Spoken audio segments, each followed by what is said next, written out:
Hi everyone, welcome to All About the Foreign Cash, and here we're going to talk about my experience when I went to China, part 1. Uno, два,三.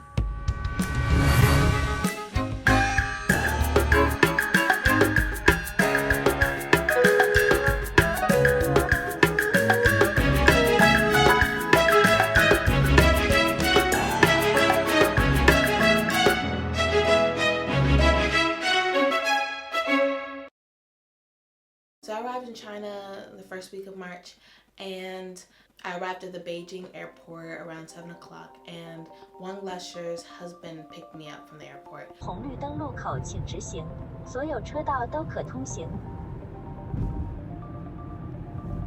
On our way home, he actually took me to this restaurant where we had like dumplings and this yellow rice soup. The next day, I just stayed in bed just trying to recover from my jet lag, and then after that, Wang Lasher actually took me around the neighborhood. So we were walking around the apartment complexes, and I saw a bunch of people out on the street, you know, playing games, doing a dance, and then we actually went to a market.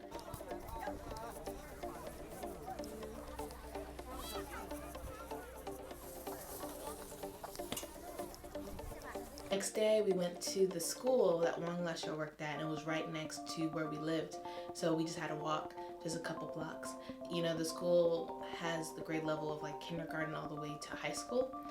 So I saw a bunch of kids of all ages, and I was in the track, and I was just, you know, watching everybody, other kids play, and that was really cool. But at that time, I realized that the pollution was having an effect. I noticed the pollution immediately once I like walked out of the airport. It was, even though it was kind of dusk outside, I could still see the orange like color in the air. So I was like, "Ooh, that's the pollution." And I couldn't tell the time of day. The entire time I was there, I couldn't tell the time of day just by looking at the skies. And every once in a while I would have trouble breathing, and I noticed that people out in the street would like clear their throats every once in a while. And like the 5th day I was there, I realized that I was having to do the exact same thing. If I was walking, every once in a while I would have to take a big breath just because I was needing more oxygen, even though I was walking, and that was just because of the pollution. I also think that because of the pollution, I was having headaches for a couple days, and I think that was because of the pollution. So after touring around the neighborhood, and Wang Lasher's husband actually took me to the Forbidden City. And so he's actually been there more than once. So we got there, we had to take a bus, then a train to the Forbidden City, and we then had to get our tickets. And when I got my ticket, they actually gave me a translation guide. So it was like headphones and a little box. And it would like start playing depending on which area in the Forbidden City I was at. So that was like really cool to have. You know, up until now, once we entered the courtyard, once we first entered the Forbidden City, I was like, it's not that big. It's, you know, we're gonna knock this out in a couple of hours. It's not that big. And I actually told him, Wang Lasher's husband, I was like, do you want to split up? Because I'm gonna stop every like 5 minutes to take pictures, and you've already been here 3 times. And he's like, no, you're gonna get lost. I was like, oh, okay. All right, let's see. And I'm like, I won't get lost. And so we continue moving forward, and then I start to realize that there's hallways. Like there's hallways in the Forbidden City. I wasn't expecting that. I thought it was like a straight path, and you know, there was some like houses to your left, houses to your right, you know, but I was like, oh, this is hallways. So I'm like, I'm taken back by everything. It's breathtaking, and I was having trouble recording and, you know, just taking it all in. Like I was deciding when to do it and when not to do it. But it was beautiful, the details that went into the rooftops and the buildings and the sculptures, and you know, it was amazing. So then we started moving forward, and then we saw the Emperor's throne where the Emperor would sit, and that was really cool to see. We couldn't go inside, but we could just like take pictures. So that was really cool.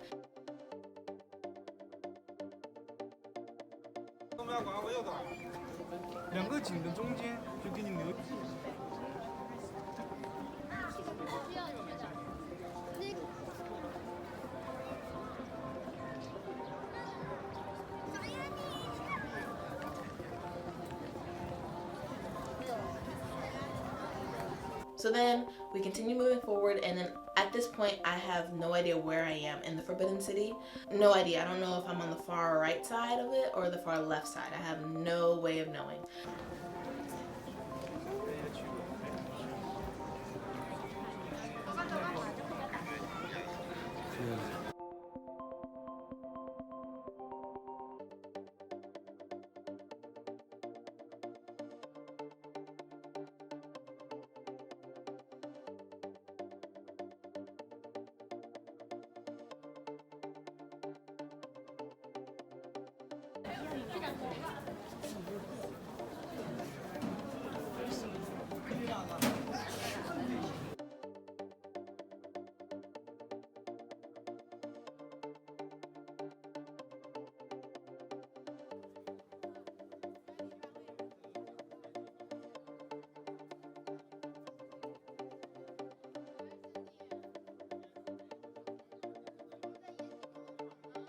But yeah, so I had no idea where I was. But it was beautiful. So I think we covered 1/5 of the Forbidden City and we were in there for like 3 hours, maybe more. Yeah, so I can't wait to go back and cover more ground in the Forbidden City and see everything and take my time. So yeah, so that was the Forbidden City. There was a temple right across the Forbidden City and it was completely in line with the Forbidden City. So I was like, can we go? Can we go? And he's like, yeah, we can go.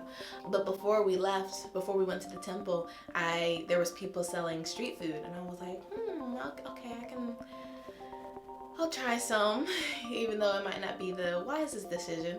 So I saw a bunch of people having like these types of fruit on a stick, and it was covered in like this type of sugar with some sesame seeds, it seems like.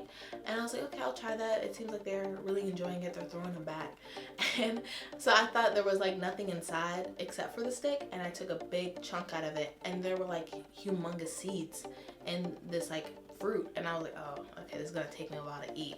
And then I also got like this sausage, this sausage on a stick, and tasting it, I had no idea what it was.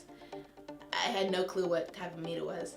So we're walking to the temple, and it was like, on top of this mountain, so we had to go up these, woven staircases, and I was having a tough time because I was carrying a lot of stuff, but also it was a long walk and the staircases were ridiculous. So once we got to the temple, there was like a gift shop right below the temple, and so when we were walking down, I got some souvenirs. But once we got on top of the temple, I could see the entire Forbidden City, and it was amazing. And I was like, I think we were right there. Like, I don't know. And I was like, wow, this is why it's called the Forbidden City. Like, it's an actual city.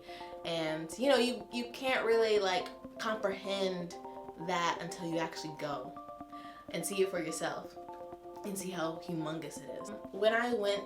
Before I went to China, of course, I did all my research, throughout my years and everything. And I knew that, if you're a person of color, you're bound to be stared at when you go to China. And so me being African American, I got a lot of stares from every single person that saw me my entire time in China.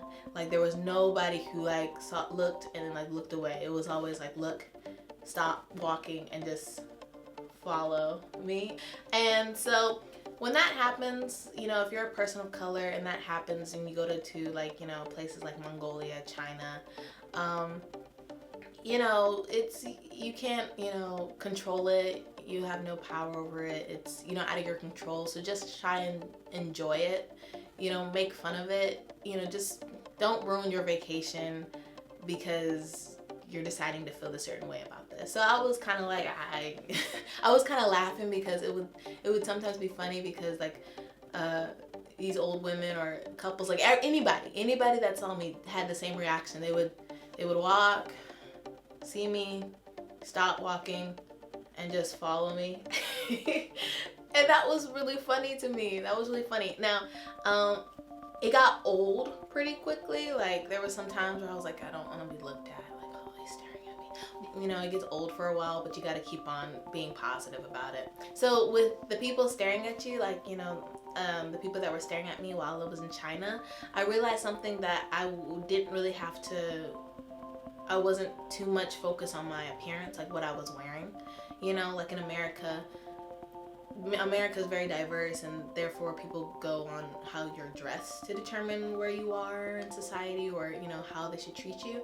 But like in China, you know, with whether I dressed down or dressed up, they were gonna stare at me regardless. And I realized that you know people in China don't really have, they can't really compare you to anything else that they've seen, because you know, for all I know, I could be the first African American they've seen. So you know, I didn't really, there was no need to dress up or feel insecure about what I was wearing. Like I remember, from China, I went straight to South by Southwest. I remember feeling more uncomfortable in South by Southwest than I ever did in China. And in China, I was stared at all the time, because in South by Southwest, I was concerned about my appearance. Like, oh my God, like, you know, it was different. Like in China, I could like go out in pajamas. Yeah, so that was really interesting, because, you know, they don't have a reference. They can't compare you to anything else. And, you know, they're just looking at you because, you know, you're a person of color and they've never seen a person of color. So alright, so I hope you guys enjoyed the video of part 1 of my experience in China. Please click the subscribe button to see more videos of all of my siblings as we travel the world. My brother just got back from Germany, and I'll see you guys next time.